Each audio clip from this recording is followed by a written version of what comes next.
This morning, we said from the very beginning, we are speaking with people who have chewed the book proper from the beginning. 7 a.m., we had Dr.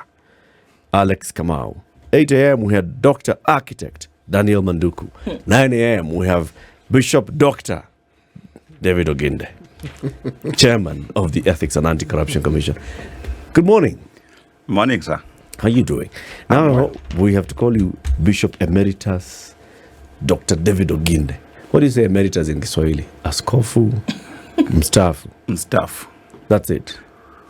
I think so. Okay. Though mstaafu is more retired. It's retired, Bishop. I don't know what emeritus should be because it's not just retired.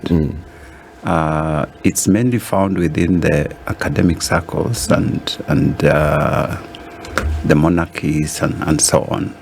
Really to mean that you retired or finished your term with merit. Wow. Yeah. So did you retire the position of bishop, or did you retire the position of bishop attached to a particular institution, church? Because if not, then we can still call you bishop now. I actually didn't retire. I completed my term. Your service, right? Yes. So, according just the way President Uhuru finished his term. He didn't retire. We call him former president. Former president. So we can call him former bishop. Former general overseer. So I finished my term as leader of CITAM, which I was leading. Yes. Bishop is a designation in the church hierarchy. Yes. So there's a sense in which you don't retire from you that. don't stop being a bishop. Absolutely. In that sense, yeah. Karibu sana. Yes, thank you. Let's begin the conversation with the day's proverb. City is giving us proverbs this week from Djibouti. Yes. They're actually called Djiboutians. You were right. The people of Djibouti, they're called Djiboutians. Exactly. I was just thinking. Or en français, Djiboutien. Yeah, we're calling them Djiboutis. Sorry. Well, so long as you understand what we're talking about. It's not like you're saying Djibouti from Mauritania. It's the Djiboutians who might take offense. But yes, a guest who breaks the dishes of his host is not soon forgotten. A guest who breaks the dishes of his host is not soon forgotten. Meaning you'll be remembered. Bishop, what do you make of this proverb? What do you think it means?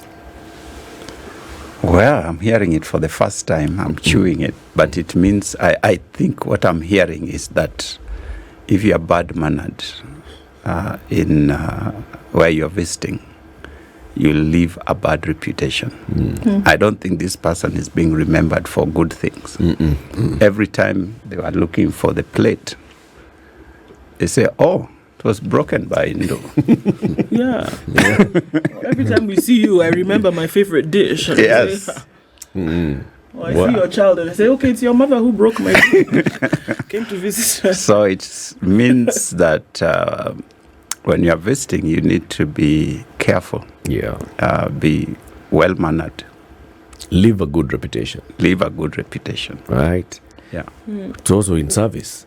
When you're serving as a bishop, when you're serving in public service, leave a good reputation. Exactly. So we don't say that person who was in this ministry. Right. What? You remember in the days broke of so the and so, dishes. hey, Is when things went south. How's it been now, serving as chairman of the Ethics and Anti-Corruption Commission? How many months has it been now since you are sworn? Months. I'm only 2 weeks old. does it feel like months? It feels like years. Yeah, I got in at a time when there was several things that were happening. So really, I had to learn quickly and appreciate the role of the commission and what my role is in that commission. And so that has made it feel like a very long time. When I was looking back, I realized it's just about 2 weeks now since I got into office. But a lot has happened. I must say that it's a bittersweet experience. Sweet in the sense there are things that I didn't imagine were happening, that are happening. I've been very impressed by the looking at the records of accomplishments of the commission and some of the things that have been accomplished in the last few years, especially in the term of my predecessor. And my concern was, why wasn't this told to the public? Because even for me from outside, I didn't know that all this had happened. So that has been a very, very encouraging experience to know that actually the commission is working and they are committed to doing what they are mandated to do. The bitter side is, again, looking at some of the files that we are dealing with, the particular issues that we are dealing with. And I remember in one meeting I left, by the time I left in the afternoon, I was like, oh Kenyans, we are so committed to evil. And just to see the kind of length that people go into to try and defraud our government of resources, it's very depressing. It's very depressing. And the kind of names you are seeing are people you respect, are people you see there and you feel, this is a person I would like to emulate. And then now these files come to your desk and you are dealing with them, and it gets very, very disappointing. So that is the bitter side of my short experience this far. Sure. Yeah. I mean, okay, I'd like to come to some of the things that we saw you doing last week. But even before that, a broader, maybe a bit of a deeper conversation is that we seem to have seen men of the cloth, as it were, being given this position as the chair of the EACC, Wabukala before you, and then now you. Do you feel that there seems to be some kind of thought that if someone who is then, has been a moral leader, will then have maybe a foot in the door, as it were, when it comes to making sure that the ethics of the nation are kept in check? I don't know whether it is by design that my predecessor was an archbishop and then bishop coming into that space. I don't know whether that is by design or by coincidence. Yeah, so I don't think that two incidences can really set the trend. So at this point, the other thing is, are we given or did we go?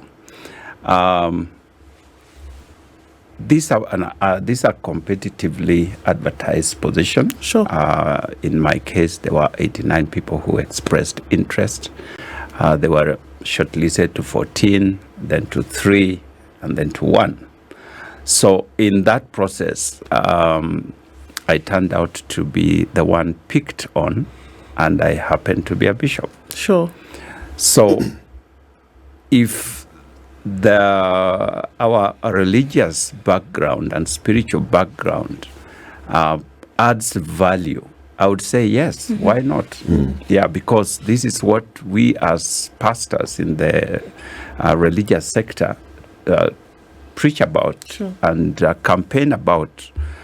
So given the opportunity now to actually be there, is a double-edged sword. It's a double-edged. Because all those things you've been preaching. Now do it, yes. So to me, that is my greatest fear and concern at the same time. Okay. Because we have stood for values, we have preached values, we have talked values, we have challenged people to walk in that space. So now you're given, and I was telling people that, when you're watching soccer, you can see the many chances that the players have missed in the field. Yeah. Until you get in there and you don't even see the ball. Ball itself. Right. So let's see, last week you did see the ball and you presented a dossier to the CS, Ministry of Health. Yes. Madam Nahumisha. And you basically delivered a very, very scary state of affairs in the sense that in her ministry, it seems that quite a number of money has been lost, is being lost, and the situation is very dire. Yes. What are your thoughts about that, first of all? Like I said, those are some of the very sad things that I'm realizing as I get into this office. First of all, just to mention that this report was not done yesterday. This study was done both before Madam CS and before my time. But it is now our turn and our time that this report has come out. As we mentioned in the report, the health sector has been rated severally, not once, as the second most corrupt sector in Kenya. After? After the police. Oh, okay. So they're competing for this particular They are competing for this position.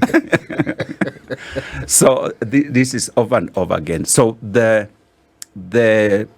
purpose and objective of this study was not to show how bad they are, but to try and find out which are the weak areas and what can be done to tighten that.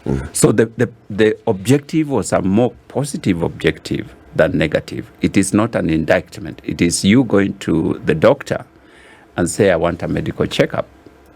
And then the results come out and they're not good. You're told your heart is not in very good condition, your blood pressure is not doing very well, your sugar levels are, You're on the table. My God, you're on the table and we need the paddles. Exactly.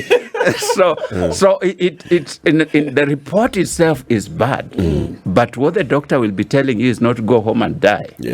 Is that here are things that we can do to mitigate the challenges that you are facing. So what we are trying to help the health ministry to do is to look at some of these weak areas and see what they can do. And I was personally very, very encouraged by the CS response, because she was sitting there as we were giving this report, and I didn't know how she was going to react.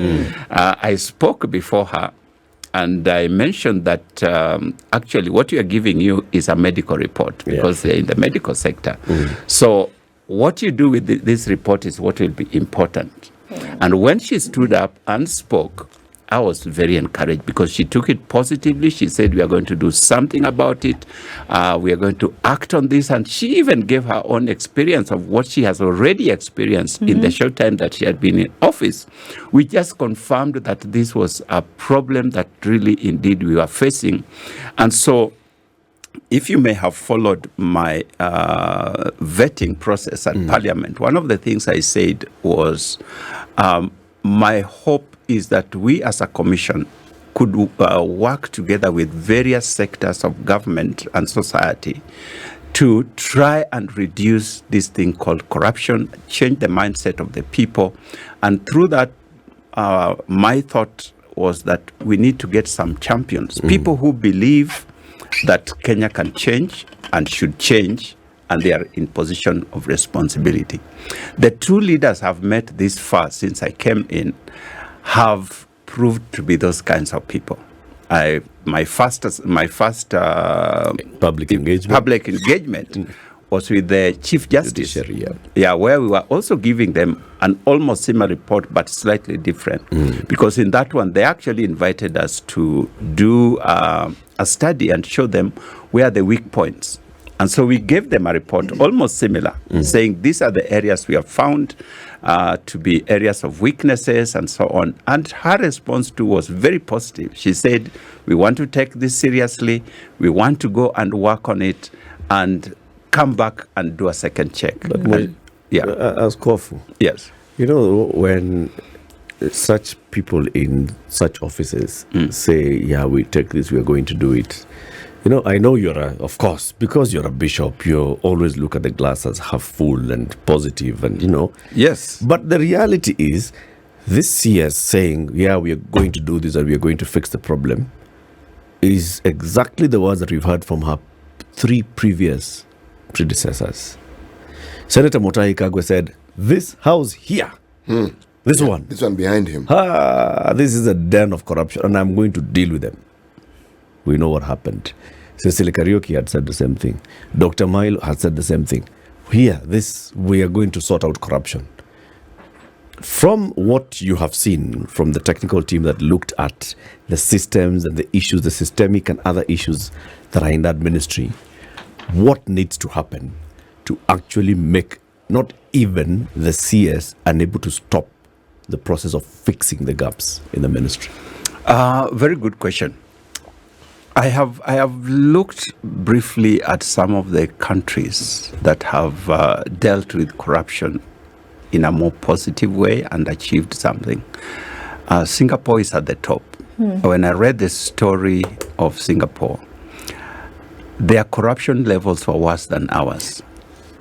Literally, they were worse than. If you have read Lee Kuan Yew's story, by the time he came in, their corruption level, I was reading, and I was saying, we are not that bad.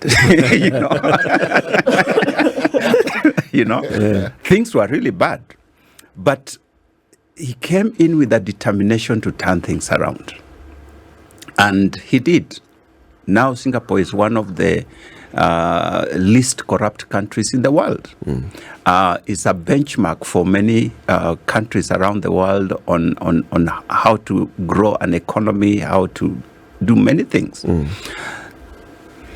There was that determination. And he says in his recommendations, if a country wants to get into that route, is political will at the highest level. I would say that when I came in, my hope and my prayer is that we would get the support from the highest level of leadership in this country. Yeah. We have just got that commitment from the president, not just in word, but also in action. And this gives impetus to us who have been charged with the responsibility of systematically looking at the issue of corruption in this country. But I believe more than that, it gives impetus to people like CS Wafula to deal with corruption in her ministry. So what I think the president has done for his people is that now they lack excuse. Because when there is no political will, you may really be willing and determined to deal with these issues. But there's a lot of political connection with mega corruption. Yeah. And unless that goodwill is there, you can make noise and jump here and there, and you'll be undercut.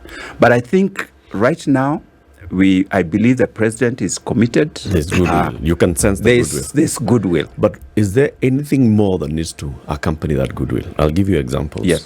When Mzee Moi was appointing Harun Mwau into KACC, that was a public demonstration of goodwill, wasn't it? Right. And you were saying, I'm establishing a new thing here, and I'm bringing a sharpshooter cop, farmer cop,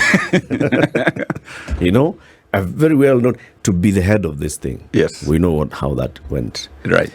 When Kibaki, sitting on a wheelchair at Uhuru Park, was delivering his maiden speech to the country as the new president, he said, things are going to be different. Those who are enjoying corruption in the past, your days are not just numbered, they are over, Yes. right? Yeah. We know how that went. He even brought in somebody to the level of PS and told that person, you're not going to sit in Harambe House, you will be sitting here in State House next to me, and you will be the one who is my eye and ear on corruption and how we can fight corruption. We saw how that went. Uhuru Kenyatta even went to Parliament and said, Mr. Speaker, on public record, I will leave a report here that there are people who have been told by EACC they are being investigated, and I want them out of my government forthwith. CSS, PSS, left government, people were arrested. We have seen. So now, President Ruto, he has done what he has done. Yes. Is there anything more that needs to happen? Because clearly, just the words and that demonstration of goodwill is not enough. The other thing that I believe we must work on, and again, I mentioned this during my interview, we have to work on culture change. That is something we cannot run away from. Again, if you look at the success stories around the world, it is culture change. And culture change is not at leadership level. Culture change is at public level. You and I have to get to that place. Even the way you're asking your questions, tell me you don't believe that this can happen, because we have seen trends in the past. Yes. We are in a situation where when a Kenyan goes to get service from any place and they don't pay anything, they get surprised. Shock. They come, I went for my passport and I just got it. What did you expect? You should just get it. Because we have been cultured. We have got to that place where this thing has become part and parcel of us. That I expect that anything I do or any service I get from government, particularly, I must somehow pay for it. So, with that kind of mindset, you find that there are people who are getting into corruption without desiring to or wanting to, but just thinking this is how things are done. So when the presidents that you have mentioned take their actions, and there are people whose mindset have not been changed, they are hearing this, what is happening, they are seeing what is happening, but somehow they believe there is no other way. This is how we have to do things. Sorry. Please. So I find that really undermines every kind of effort that we put in. So as a commission, one of the things we really want to work on, and we would want to call upon the media particularly, because you are very well placed to amplify our voice and our efforts, is to embark on a major campaign that will help Kenyans to begin to think differently.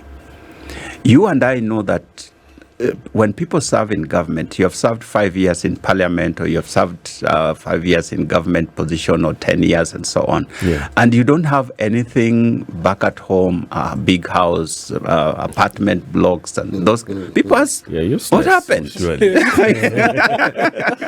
Your colleagues who have served in similar positions have done this, have done that. So there's that pressure that then comes upon you that you also need to do something. That mindset has to change for us to be able to get into a place where somebody can go into government, give their service, go back and retire emeritus. Bishop Emeritus Dr. David Oginde is the chairman of the Ethics and Anti-Corruption Commission. We are talking about the work of the EACC and what they should be doing. City. Yes, the bishop very correctly said that when you're talking about culture, you want to go to the very basic foundation of society, which is the individual, to do so. Now, the moment you start talking behavior change, you have to include a very small concept that is key in behavior change. It's called the concept of the role model and the purpose and the examples that leadership provides. True. You see, the human being is flawed. That we understand. The Kenyan human being is extremely flawed. Okay? So, how then do you get this flawed person to move away from the thinking, the mindset, to be able to embrace what they know to be true? Because they know it's to be true. True. Now, that even you as a bishop had difficulties doing. And you had a platform where people come to you and they know exactly what they're going to be told, and they're constantly being told to change. Yes. Now, it's a secular world, and the same values still need to be inculcated. Yes. Culture change within any setup, whether it is family, it's an organization, or it's a nation. As you say, there's a strong place, a very important place of role modeling. If a father is a drunkard and is telling his children not to drink, it doesn't work. It will take that particular individual child personal commitment that I'm not going to drink. Having seen my father as a bad role model, I'm not going to go that way. But if this father was not drinking himself, he can confidently say, you see, This is what I do, and I would like you to do that. So that is the same at institutional level, organizational level. If you are a CEO who is always coming to work late, and you are saying we want a culture of punctuality in this organization, it will not work. First, you won't even know who is coming late because you are late yourself. The same at national level. So when we are talking about this issue of corruption, and this is why I said that I was very, very encouraged by the step that the president has taken, because he went ahead to say, I'm going to deal with this thing myself. I'll take personal responsibility. Yeah. That sends a very strong message to the nation. Now, of course, as you say, people then want to see how does that work out, not just the president himself, but in the government as a whole, especially at the senior leadership. And again, we have seen very good demonstration by the CS Health of what she intends to do. If this is picked up by several people at top leadership level, it brings that role modeling that you are asking about. We at EACC, our desire and our commitment is to try and raise up those kinds of people, encourage them with whatever support we can, so that they can demonstrate to Kenyans that there's a different way of doing business in this country. By the way, this is not just for talks. If we were to get into that place where we have a corruption-free, or at least very low incidences of corruption, because I don't know that there's any nation in the world that is corruption-free, the transformation that is likely to come into this country, because Kenya, we are placed at a very, very strategic place in terms of even geographical location in the continent, in terms of the resources that we have. This country is endowed with so much, but a lot of it goes into waste and theft. And so when you hear teachers wanting salary increases and there's no money, when you hear of doctors demonstrating all the time because they are not properly paid and all this, what we don't do is to trace this back to corruption. Yeah. Because what would have cost us 100 shillings is costing us 400-500 shillings. So it means that the money that would have been available to pay our doctors, the money that would have been available to pay our teachers, the money that would have been available to pay all these things that we are talking about to do our roads, has been privatized by a few individuals. So really, we are looking for men and women who will take that stand and begin to demonstrate that Kenya can run differently. I believe that we are in a new dispensation, and we will be able to do this. I know my friend here is not very optimistic because of past experiences. Bishop, he's not alone. But we have to stop looking at the rearview mirror and let's focus on the road ahead. And let's begin to do things differently. One of the mandates of the EACC, in addition to investigations and recommendation for prosecution of corrupt people, is the ethics side. Yes. And public awareness and sensitization. Right. Looking at even before you joined the EACC and what you were seeing publicly, do you think the EACC ought to do more? First, in public engagement and awareness, all those issues, like you've just given a very good example. When we see salaries and all these issues being delayed, we fail to connect the dot to corruption. How much better can EACC do in connecting those dots, and what does it need for that to happen? Right. We are actually this week going to be spending time on developing our strategic plan. And one of the areas that is already coming up is in that area of public awareness, public education. Because like I said, even the achievements of EACC are not known in the general public.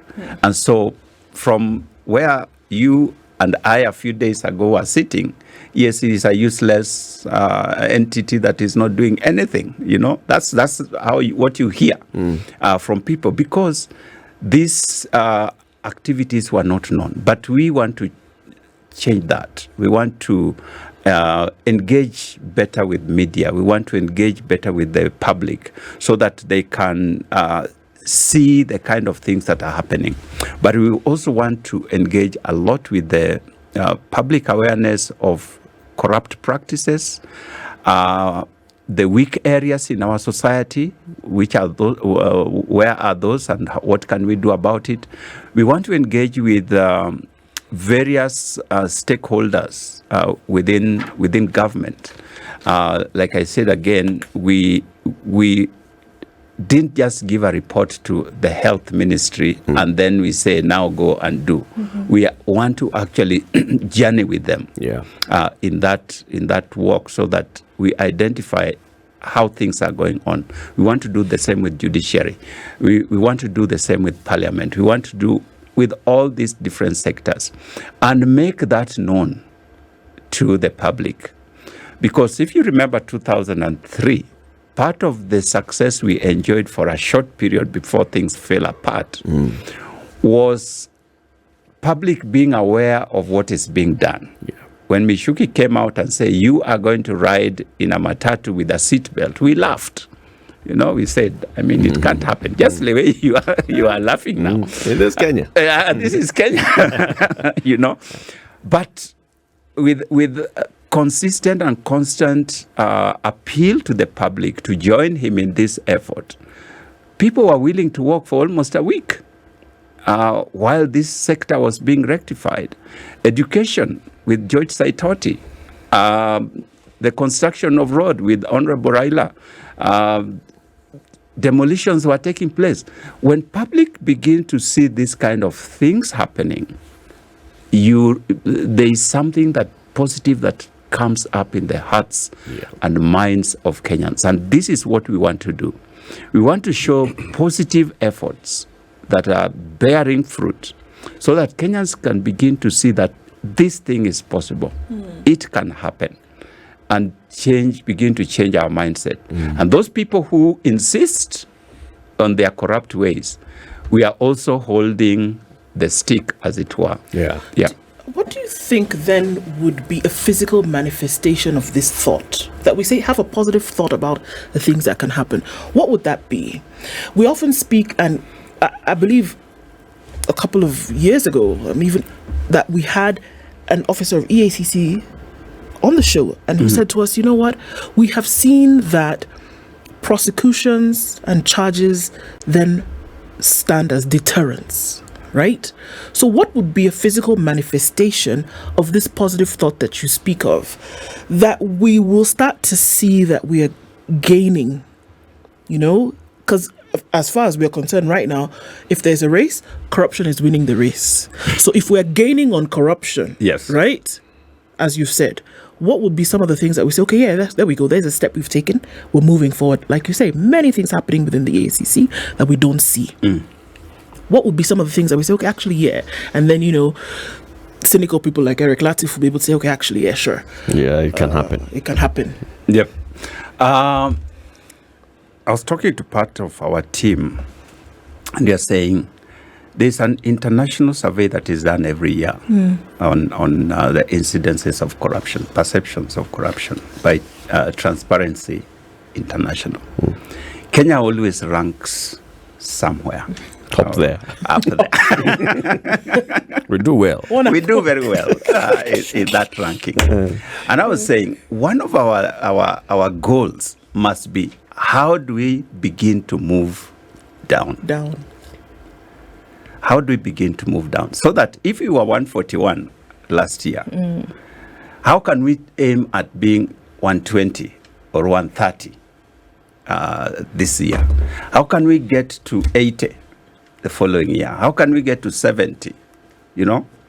When these kind of things begin to happen, people know that something is happening. And that is an external examiner, where we will not be cooking them. But Bishop, the figures. Bishop, how do you get people to have this deep desire to do right? because we seem to have a deep desire to do wrong. That's the nature of human being. Yes, exactly. Exactly. Yes. So the deterrent. The deterrent is what we are saying, that those people who are committed and are determined to pursue the way of corruption, then there has to be serious punishment for that. You know, you give the example of the former immediate late Prime Minister of Singapore. Yes. You know, whenever people talk about this gentleman, the one thing they don't mention is that he had a team who supported him. Yes. And there were 6. Yes, and they were as committed as he was. Yes. People talk of the Kibaki era and the successes, and they forget there was a team of people who were committed. Right. Now, in the absence of those people who are in Christian circles called pallbearers. Yes. People, That's a bad one. it is appropriate. In our instance here, as Kenya, Unless whatever is in the coffin Escorting you to death. is the corruption. but that's what they are. Yes. Because, if you look at the pillars, the people who support the people who are in high authority within government, Yes. that seems to be the role, because you would expect that they would stem this tide. But they're the ones who propagate it. It's like they fast forward it and they give it momentum. Right. So when I call them pallbearers, it's deliberate. Right. Yes. Now, how does one get to the point where it is understood that not only is this wrong, but that people can stand up and say, okay, you know something? The buck stops here. It's not going to move. Right. Yes. Right. Let me say again, what you have said is exactly what we want to work on. We want to raise up people, not really raise up, identify, because I believe they are there. People who love this country, because it has to start with love. One of the things that I can say is that as Kenyans, many of us don't love this country.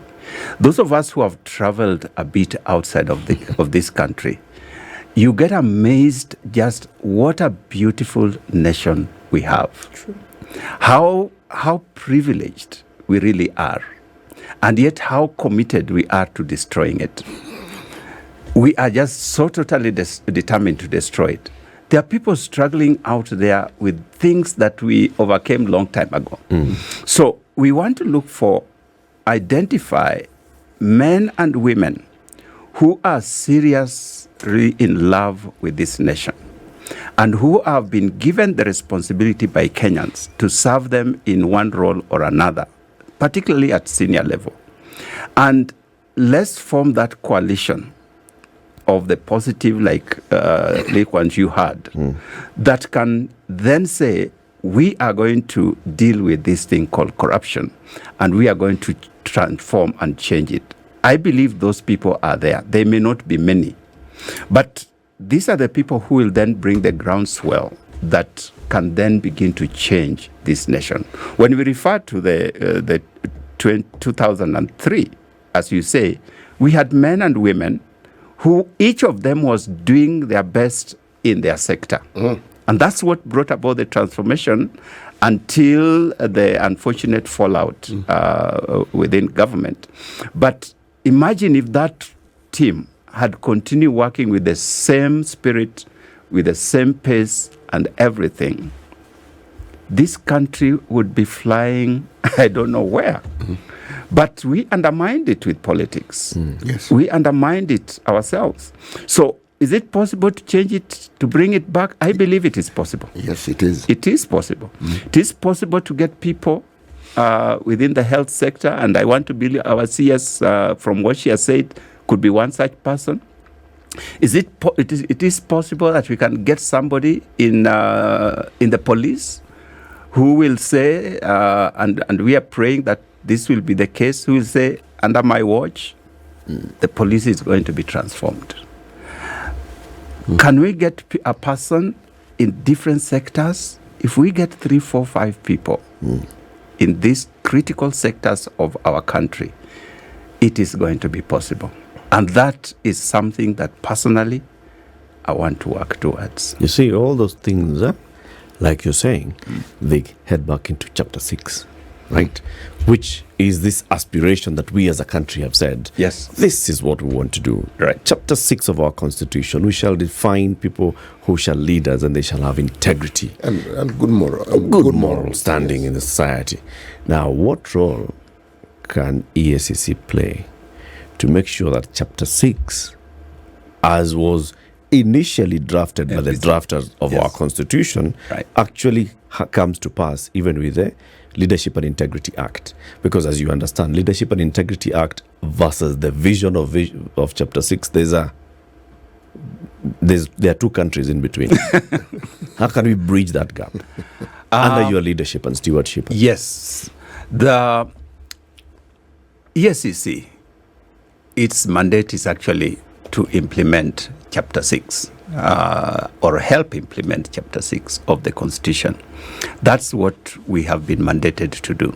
Now, we can't do this on our own. We work in concert with other stakeholders to make this happen. And so we are engaging with different actors. For example, elections is one big thing in this country. And that is from where we appoint leaders. If we are able to work with IEBC, because EACC is required to submit and vet, as it were, people who want to run for public offices, we will give our report. If we can work with IEBC so that they take our reports seriously, that will begin to be a deterrent to certain individuals. But if EACC were to give their report, say, for example, again, as I say IEBC, and IEBC goes ahead and does their own thing, then you see there's a weak link there. Totally. But if we can all work together, and I'm just using IEBC as an example, I'm not saying that they do that. That's precisely what they did. That's what happened. That's what happened last year. So what therefore we are saying is, if judiciary, IEBC, DCI, DPP, all these organs that have been charged with ensuring that we are living in a country of law and order, work together as a team, I think and I believe we can get there. You spoke of political goodwill. Yes. And you're very positive about this. Yes. Now that you're still positive, how about approaching the political leadership Right. and amend the Leadership and Integrity Act so that it mirrors Chapter 6 of the Constitution? Because the Leadership and Integrity Act, and has been said here many times, yes. has been weakened in such a way that Chapter 6 cannot really be fully implemented because there's so many hoops to jump. Right. It is true. One of the strategies and items that we are working on is legislative framework. And again, we want to engage with Parliament so that they can give us a legal framework that can actually ensure that we succeed in this journey. And our hope is that with this goodwill that we seem to be enjoying in this early stage of this government, if this legal framework is implemented or set in place, it will make it so much easier for us to achieve our goal and objective in fighting corruption in this country. Because unfortunately, there are people who want to undermine that framework so that it doesn't succeed. But we have consistently and constantly appealed to Parliament to make certain laws that make the work of EACC to be effective. And so this is an area that we are still pursuing, we want to pursue, and our hope is that new Parliament with the new leaders will have new ideas. I know we are skeptical, we are cynical. Not always, we but are there's always a push. but we can't give up. We can't give up. Do you have a lobbying strategy within EACE? Yes, we do. We're actually not calling it lobbying because lobbying sounds a bit like begging. we are talking about engagement. So when you hear me talking about engaging, when we say we want to engage Parliament, we want to engage this, we are basically saying what you are saying. It's the deployment of the same strategy. So, because engagement is that I want to hear you where you are. Yeah. And you want to hear me where I am, and we work together towards a mutually beneficial result. So rather than just come to try to persuade you as if you are not willing yourself. So we want to engage. What is it in Parliament, for example, with the legal framework? What is it that they can help us do, and what, from their point of view, what are the challenges that they see with certain laws that make it difficult for them to enact these laws? So then we can say, in this particular area, perhaps this is what we could do, and come up together with a framework that then works. Asante Bishop for joining us. Thank you. It was an introduction. So today we were just hearing your thoughts. Yes. Next time you come, we engage. You'll be in office. Thank you. You see, mindset change. Already. Bishop Emeritus Dr. David Oginde, Chairman of the EACC, has been our guest.